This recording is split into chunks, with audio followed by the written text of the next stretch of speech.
Olá, pessoal. Hoje teremos novamente uma conversa com o Werner Dalla. Ele é diretor de operações em saúde da Aberta Saúde. Nós falaremos hoje sobre dados e tecnologia em prol da gestão de saúde. Werner, muito bem-vindo.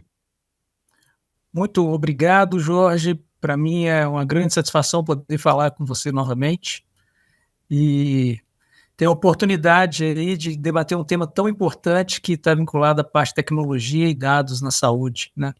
Então, para mim é um grande prazer aí da gente bater esse papo de novo. Legal, da primeira vez a gente falou bastante sobre gestão de saúde populacional e agora a gente vai fazer um deep dive aqui sobre tecnologia. Minha primeira pergunta é: como é que você enxerga a importância da utilização de tecnologia na gestão de uma carteira de saúde? Em outras palavras, como é que a tecnologia faz parte hoje da estratégia de atuação da Aberta? Jorge, essa pergunta é interessante, né? Porque não vem da área de TI, né? Minha área é a área de engenharia e acabei vindo para trabalhar na parte de um operador de plano de saúde, né? Essa é uma pergunta tão relevante porque, na minha visão, a tecnologia é o que pode salvar a saúde do futuro.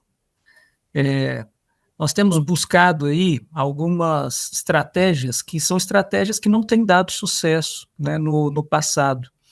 E grande parte dessas estratégias, elas não estão olhando efetivamente para o que é o propósito que a gente tem na área da saúde, que é efetivamente melhorar a assistência e o cuidado que está sendo prestado, melhorar o que é a experiência também de quem está prestando esse cuidado, para a gente poder chegar a partir disso, ter ganho de produtividade, com isso também ter ganhos financeiros, né? Então, isso já tendo a visão de desfecho como parte. Então, eu entendo que tecnologia é algo que efetivamente vai mudar e já tem mudado toda a parte da área de saúde, né? E se eu comparo um pouquinho como se fosse nossa vida, né? A tecnologia já está aí no dia a dia e a gente já tem grandes usos da parte da tecnologia, né? Hoje, ninguém pensa num carro que não tem airbag, né? E ninguém fica conferindo se tem airbag, né? Ninguém pensa no carro sem direção elétrica. Isso daí são as coisas básicas que conferem segurança, que a gente antes, né, nem prestava atenção nisso, e hoje isso já faz parte do nosso dia a dia, assim como na hora que vai comprar também o mesmo carro, a gente também já sabe que tem o multimídia que vai emparelhar com o nosso som, e isso melhora a experiência de quem está dentro do carro e vivendo o dia a dia. Isso na saúde é a mesma coisa, né? A tecnologia hoje a gente tem usado muito questão de hardware, softwares, né? Muito para poder possibilitar uma maior produtividade, uma maior proximidade, né, de quem está utilizando, essa interconexão entre operações. Nós temos diversos atores que estão aí dentro do serviço para prestar um serviço de saúde. A saúde, ela é complexa, né? E também para poder fomentar cada vez mais o autodesenvolvimento. Então, a gente tende cada vez mais com a tecnologia buscar não só essas questões vinculadas à prestação de serviço, mas sim levar cada vez mais para o usuário, para a casa do usuário, para o dia a dia do usuário, o que a gente, na realidade, quer trabalhar para a parte de saúde, né?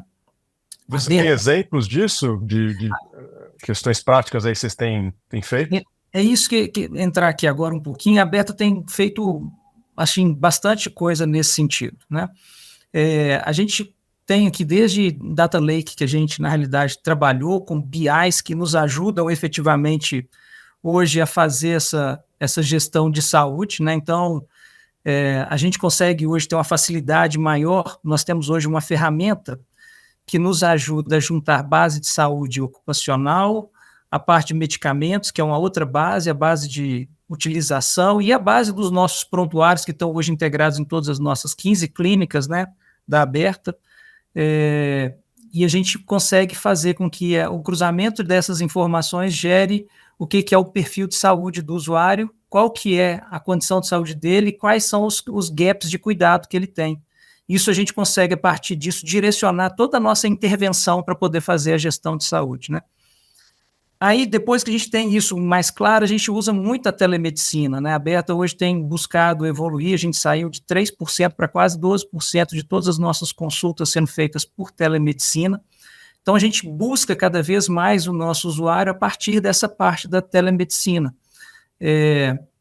A questão da telemedicina, ela ainda é potencialidade em áreas remotas. A gente usa hoje um aparelhinho de IoT, isso em Carbonita, em Martinho Campos, né, que a gente tem operação no interior de Minas Gerais, e às vezes não temos alguns especialistas. A gente usa a próprio IoT para poder facilitar também a visão da consulta, numa ausculta que seja pulmonar ou que seja alguma avaliação orofaríngea, né, para poder chegar e dar maior qualidade para o médico que fica aqui, às vezes em Belo Horizonte, para poder tomar essa decisão, ou fica também lá em Resende, né, para poder chegar e fazer uma consulta. Só para você ter uma ideia, Jorge, a gente, em um ano que a gente tem aí de atuações com essa visão, com esse IoT, a gente conseguiu já tirar deslocamentos de pessoas, que se essas pessoas tivessem que se deslocar para poder fazer esses atendimentos, no total desses deslocamentos, daria quase que 2 voltas, né, em torno do planeta, né? Olha o energia aí também pegando, né, nessa visão de descarbonização, de ter que fazer esse deslocamento, e mais a questão do conforto, né? Além disso, a gente também tem buscado outras soluções, né? A gente tem hoje o App First, né? Muitas coisas do que a gente faz, a gente busca direcionar o beneficiário a partir do que é o nosso app, em que ele faz ali, né, com muitas coisas, uma facilitação da parte de utilização e coordenação do cuidado. Se ele vai efetivamente com urgência, ele já pode chegar e atuar diretamente com um teleatendimento, um pronto atendimento digital. Ou então, se ele quer fazer uma busca de rede, você tem ali por trás uma busca que também tem um pouco de inteligência para saber a localização e saber se ele está mais próximo, né? De algum prestador, e isso facilitar o próprio deslocamento. Então, a gente tem buscado muito essas condições que facilitam também o dia a dia do usuário, até chegar num ponto em que a gente ainda está engatinhando, né, mas é o nosso roadmap aí, de disponibilizar aí, condições de saúde quase que um prontuário para o próprio beneficiário, né? Então, a gente tem caminhado aí com diversas frentes. A gente acho que vai falar um pouquinho mais disso aí na frente. Eu vou abrindo um pouco mais de detalhes, tá? Não, fantástico. E no final das contas, traz mais acesso, né, de tratamentos, melhor experiência. Fantástico. Além de, obviamente, praticidade, redução de custo, né, porque a pessoa acaba não tendo que se locomover. Muito legal. Se me A gente permite, sabe. só se me permite só completar um ponto que eu acho que é interessante. Uma coisa que a gente viu e que tem aprendido muito nesse processo todo é que isso é a tecnologia dura, né, que a gente investe. Nada disso vai fazer sentido se a gente não investir em como que isso chega para o usuário. Então, assim, um aprendizado que a gente tem tido muito grande aqui é como é que a gente transpõe esse conhecimento que a gente tem para o dia a dia na prática. Então, a gente hoje também tem diversos projetos que correm em paralelo com essa aplicação da tecnologia, que são os que fazem chegar no usuário, tá? Então, assim, para poder chegar e fazer uma gestão de saúde que chegue no usuário, eu tenho um modelo de atendimento, que ele caminha em paralelo. Para poder chegar e fazer com que eu tenha uma busca dentro do que a gente faz, eu tenho um processo de experiência, né? Então, assim, a gente tem que fazer com que esses processos eles caminhem bem paralelamente, tá? Não, fantástico. E de fato, né, tecnologia ela é um meio, né? E se você não fizer o change management, né, mudar a cabeça das pessoas, a maneira que elas trabalham, que elas enxergam as coisas, nada muda, né? A tecnologia vai ficar lá e o engajamento não vai acontecer. Então, super legal saber tipo, você dá essa dica, né, para o pessoal, porque acha que às vezes é só uma questão de investimento em tecnologia, mas não, tem todo o lado das pessoas também que é importante prestar atenção.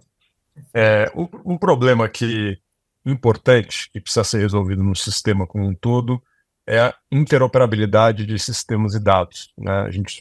Todos nós sabemos que hoje o cuidado é bastante fragmentado, né? Criando verdadeiros silos de dados, dificultando uma visão 360 graus do paciente. Essa fragmentação gera bastante impacto negativo, né, na experiência do cuidado, no desfecho de saúde. Como é que, na sua opinião, a gente resolve essa equação de forma mais ampla, e como é que vocês na Aberta têm lidado com isso? Você comentou um pouco, né, da integração dos dados, enfim, mas queria que você explorasse um pouco mais para a gente. É interessante que esse daí é uma dor, e talvez o que eu fale aqui as pessoas não fiquem muito satisfeitas não, viu, Jorge? Mas, assim, é o que eu acredito bastante, né? A gente tem perdido muito dinheiro, a gente tá efetivamente perdendo até o cuidado efetivo do usuário por causa disso, né? Se a gente for pensar aí, a gente tem diversos números, não vou ficar falando aqui não, do tanto que a gente perde em bilhões aí por causa disso. Uhum. Muitas vezes, o que eu tenho visto? As pessoas usam muitas muletas para poder chegar e evitar que efetivamente a gente consiga fazer integrações. Então, às vezes, a muleta é: não, essa minha informação é muito estratégica, eu não posso fazer isso. Ah, não, porque isso aqui a LGPD não deixa. Ah, não, isso aqui, na realidade, meu sistema de TI é legado, eu não consigo fazer integração. Mas, poxa, hoje já existem ferramentas. A LGPD está aí para nos ajudar, para proteger, é só a gente ter o cuidado e fazer isso dentro, né? Estratégico até que ponto, né, que a gente consegue mudar só com a nossa informação sozinho, né? Então, acho que essas são reflexões, e um outro ponto que, assim, queria destacar, né, a gente tem uma experiência muito exitosa com o TIS e com a TUS na parte de saúde, e que isso foi algo top-down, não foi a Aberta como operadora que efetivamente definiu o padrão, né? Então, assim, a gente já tem a RNDS, que é a Rede Nacional de Dados em Saúde, que tem toda uma estratégia de saúde digital que mostra quais são as linguagens que a gente tem que fazer de integrações. Então, por que isso não vem mais forte para a saúde suplementar? Talvez essa não seja algo que muita gente queira, né? Mas eu acho que isso daí, para a gente conversar melhor, né, não basta ter só uma orientação em algumas situações, a gente tem que fazer tal qual fez a CVM, faz a CVM na visão dos bancos, definindo um padrão específico de conversa. Então, acho que esse é um primeiro ponto que, na visão geral, eu acho que vai fazer uma diferença muito grande se a gente tiver essa possibilidade de um órgão regulador trabalhar para facilitar isso. Isso a gente já tem visto, né, com a visão das vacinas, com o Conecta SUS. Então, a gente já tem algumas coisas nesse sentido. A Aberta, ela tem buscado sempre trabalhar para essa parte de interoperabilidade. Nós constituímos aqui uma equipe, que é uma equipe que mexe com essa parte de dados, de interoperabilidade entre sistemas, e estão buscando as coisas mais factíveis para a gente nesse primeiro momento. Então, primeiras coisas que a gente já fez de movimento, nós trabalhamos alguns web services com laboratórios, né, que nos possibilitam fazer uma integração direta com o nosso beneficiário para que ele tenha uma facilidade hoje de autorização lá na ponta, né? E estamos terminando agora de fazer uma integração do nosso prontuário, que vai fazer uma ligação que cai direto para o serviço de saúde, que já vai autorizado. Poxa, as Unimedes já fazem isso há muito tempo, né, por serem verticalizadas, né? A Apvida faz isso por ser verticalizada, mas assim, quem não é verticalizado, pena por fazer isso. Então a gente já está trazendo um pouco nessa visão, essa gestão para facilitar a operação do usuário. Uma outra parte é a gestão na volta, né?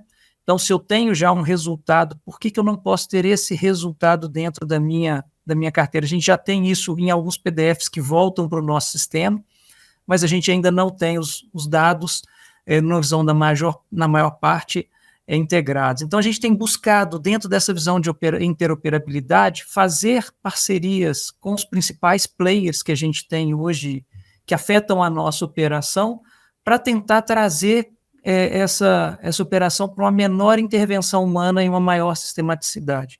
Então, é o que a gente tem buscado. Um exemplo claro que a gente tem aqui hoje, nós temos hoje um programa de vacinas em que ele está integrado com o PNI. Então, hoje a gente já consegue fazer uma integração, fazer uma parte de informação de dados para o próprio PNI e depois trazer isso para colocar no prontuário e subir para o beneficiário. Então, hoje, se eu quiser abrir meu app aqui, eu consigo ver quais as vacinas que eu tenho, e isso daí traz um valor danado, né?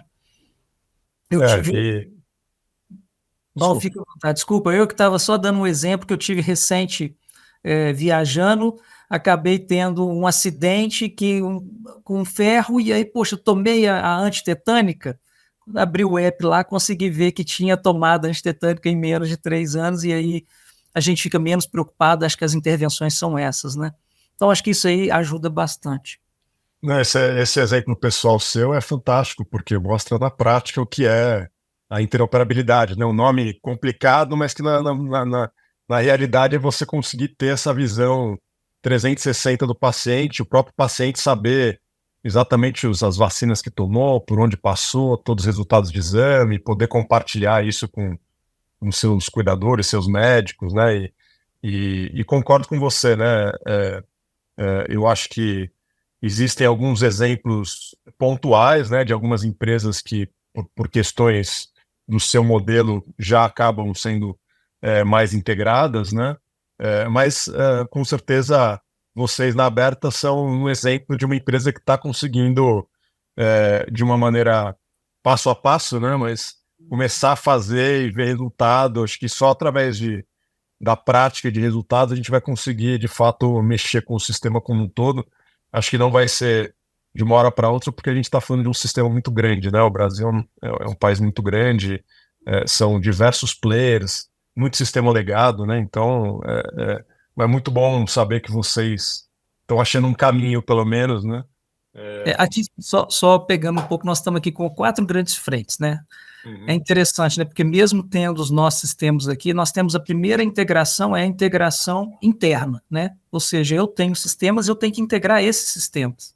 uhum, E aí eu crio esse data lake, mas também toda essa parte dessas informações e sistemas juntos, né? Conversando. O segundo é essa externa que eu acabei falando, né? Então, e tem uma terceira que ela é caminhando para quase como se fosse um suporte ao próprio médico na tomada de decisão. Então, assim, na hora que eu consigo facilitar que ele tenha um acesso a partir da voz dele, ele comece a falar, e isso daí ajude ele a ter uma informação mais fácil a partir de diversos sistemas que ajudem quase que num CDS, né, num Clinical Decision Support, isso daí já é um uhum. terceiro ponto que a gente tem. E, por fim, essa visão para os usuários. Então, a gente está trabalhando essas 4 dimensões aí na parte da interoperabilidade.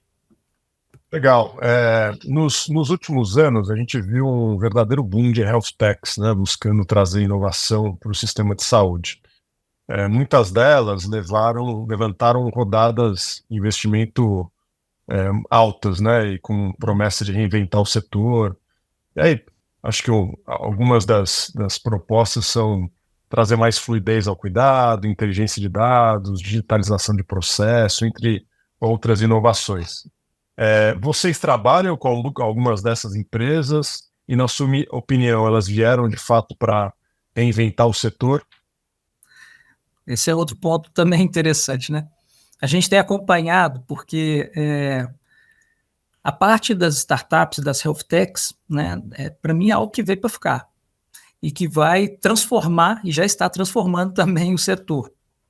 A gente tem acompanhado aqui de perto, porque a Aberta está saindo com uma solução que, para a parte de autogestões, chega a ser, de certo modo, inovadora, que a gente está constituindo um fundo multimercado, multipatrocinado, com uma FIP, né, um fundo de investimento e participações, para investimento em startups. Então, um fundo que vai sair agora esse ano de 100 milhões de reais.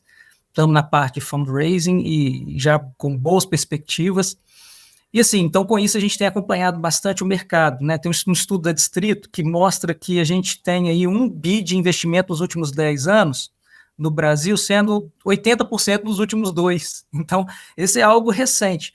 23 deu uma queda, 24 está subindo de novo, mas assim, a gente tem tido acompanhado muito a questão das health techs. A gente, além disso, nós constituímos na Aberta um processo aqui que é um processo mais estruturado de gestão da inovação. Então, a gente faz hoje um market screening, isso recente.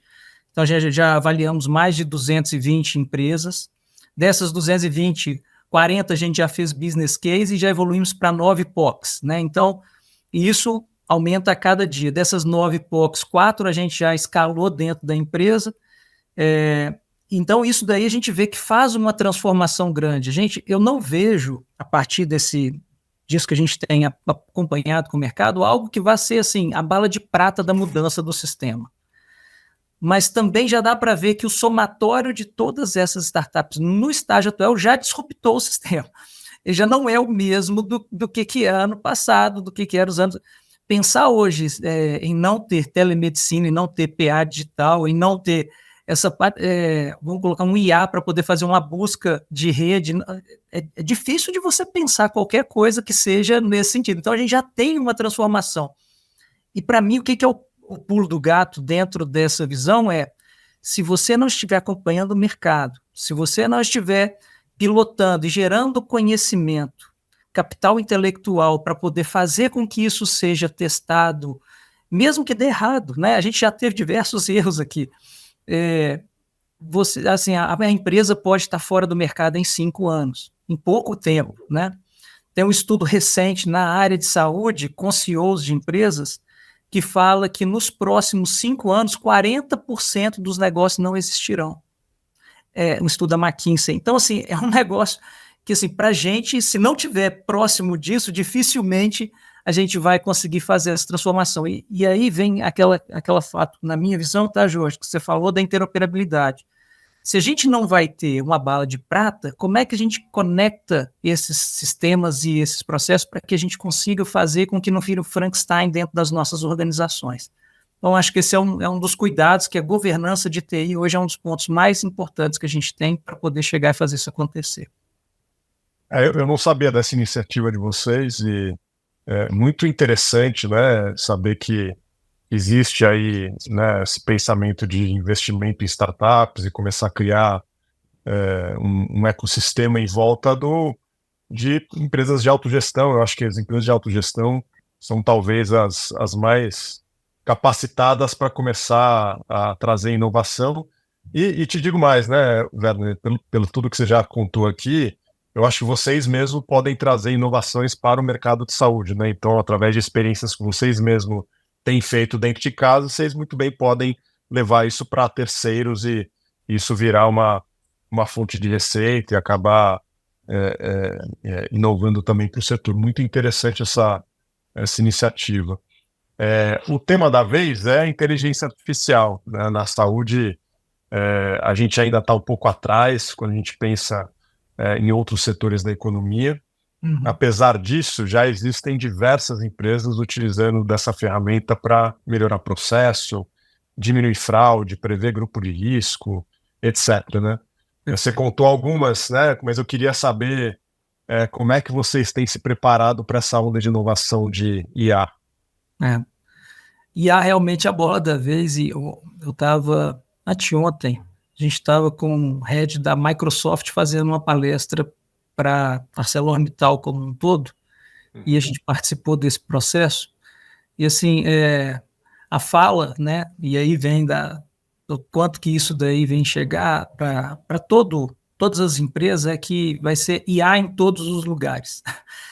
A fala dele é essa: não tem nada que vai existir que não exista inteligência artificial conectada de alguma forma para poder melhorar e facilitar. Então, é a bola da vez e vai seguir, acho que como uma bola durante um bom tempo. Depois ele fala que a sucessão da IA é a questão da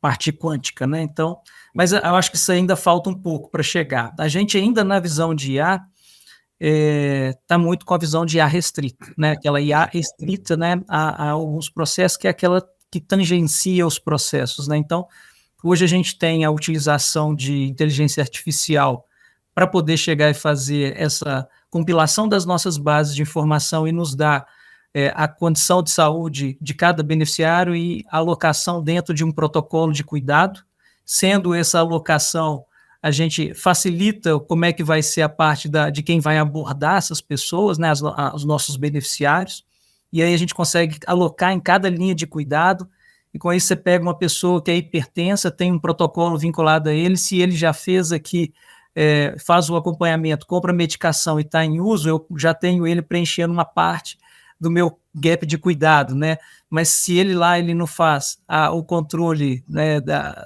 periódico disso, né? Então, eu começo a ter uma visão de quais os cuidados que ele precisa ter. E isso daí, para você ter uma ideia, a gente tem hoje 45% das pessoas, né, dos gaps de cuidado só preenchidos. Então, nós temos um universo aí de 55% de necessidade de preenchimento de gap de cuidado dentro a partir dessa ferramenta, né? Uma outra utilização muito forte que a gente tem hoje de inteligência artificial é realmente nessa avaliação de contas médicas, né? E aí, a partir disso, avaliar distorções, né? Coisas que a gente vê são duplicadas, outras coisas que, na realidade, a gente vê que são usados fora do que é o protocolo combinado com o prestador. Então, isso facilita muito a operação para não ter, vamos colocar, desperdício e concentrar em outras coisas que agregam valor, como talvez mexer na visão do modelo de remuneração. Então, tem isso, né, que a gente tem trabalhado, o IoT, que a gente falou da telemedicina, ele já tem um pouquinho de inteligência artificial para poder fazer as leituras, né, de ouvido e tudo mais. Então, assim, eu acho que a gente está ainda engatinhando. Já fizemos algumas outras POCs, né?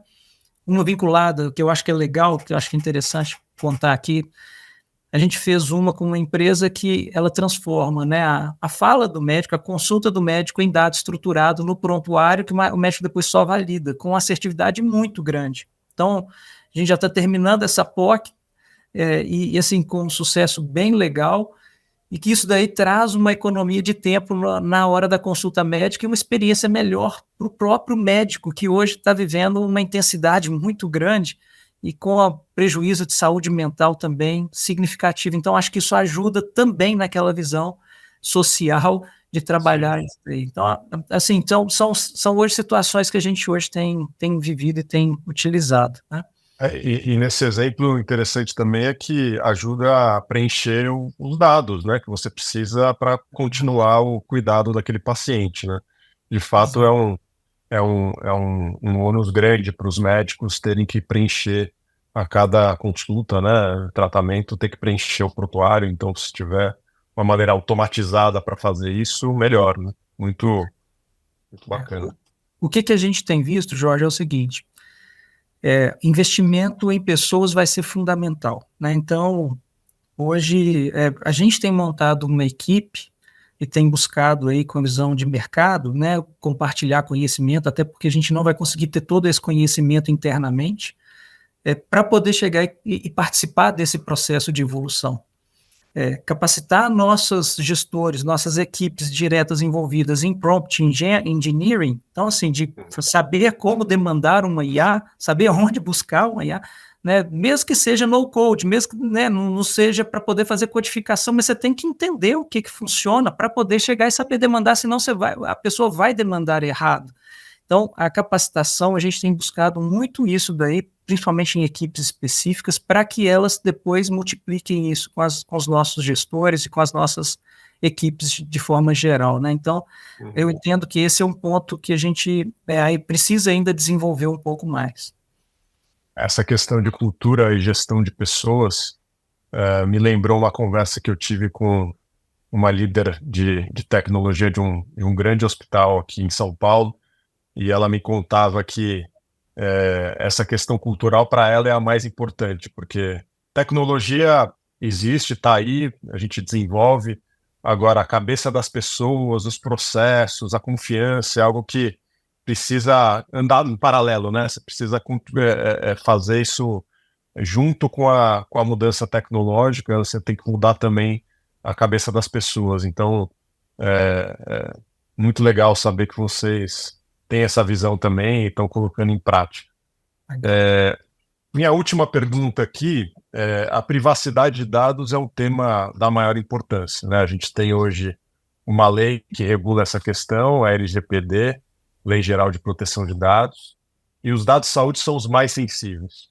Como é que você enxerga esse tema e o que tem sido feito para garantir a privacidade de dados dos beneficiários da Aberta Saúde? Perfeito. Acho que, primeiro, eu vejo a LGPD com muito bons olhos, né? Então, a LGPD veio para poder trazer efetivamente segurança para nós, no momento em que a gente tem uma abundância muito grande de dados, de informações que efetivamente tendem a ser compartilhadas.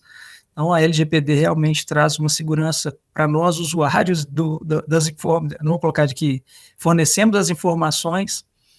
Eu acho muito positivo, né? E isso daí, a Aberta tem trabalhado muito nesse sentido. Ela tem todo o data mapping dos processos, para poder entender quais são os riscos e quais são as variáveis que a gente tem que chegar e fazer gestão, quais sistemas que a gente tem que ter um cuidado. E a gente tem hoje uma equipe que cuida disso, né? Então, acho que isso é fundamental com o monitoramento bastante frequente. Uma coisa que eu acho que está muito ligado à questão não só a LGPD, mas vinculado à segurança de informação, né? Então, assim, mais do que simplesmente também ter só a questão dos processos e tudo mapeado, o que vai fazer a diferença é o quanto que a gente está seguro hoje dentro dos nossos sistemas e dos nossos processos. Então, nessa palestra que eu estava ouvindo, que eu acabei referenciando aqui, ela é interessante porque o grande ponto que foi colocado, os dois grandes desafios eram segurança da informação e a responsável. Que coisa interessante, né? Não é tanto essa visão assim de aplicar tecnologia, né? A cultura também sempre foi colocado como desafio, concordo plenamente nisso, mas assim, trabalhar a segurança das informações, ter uma visão de governança clara, né? Ter sistemas que são cada vez mais seguros com testes de invasões e com toda a parte que se tem de aplicação de requisitos de segurança, eu acho que isso vai ser uma coisa fundamental até para que, na visão da LGPD, a gente tenha uma tranquilidade para poder chegar a compartilhar. Eu não acho que a dificuldade vai ser nos dados que são compartilhados de forma consciente. E sim, acho que a tendência maior dos problemas que possam ocorrer estão vinculados no que a gente faz de forma inconsciente, no processo que a pessoa da empresa não está preparada e conscientizada do que aquilo ali pode impactar e ela não reportou ao DPO e não avaliou o que são os riscos que tem da utilização daquela informação. Então, aquilo que não está consciente talvez seja o maior problema e a maior dificuldade que a gente possa ter em toda essa gestão que a gente tenha de informações. Então, essa daí é um dos pontos que eu acho que vai ter que acontecer cada vez mais investimento nessa área de segurança e de cuidados para que a gente possa utilizar e transitar mais as informações. Werner, novamente, muito obrigado. Foi uma verdadeira aula novamente para nós aqui. Que isso, Jorge. Eu é que agradeço. Muito bom conversar com você novamente e fico aí à disposição para poder chegar e bater um papo e conversarmos ainda mais. Maravilha. Um abraço. Um abraço.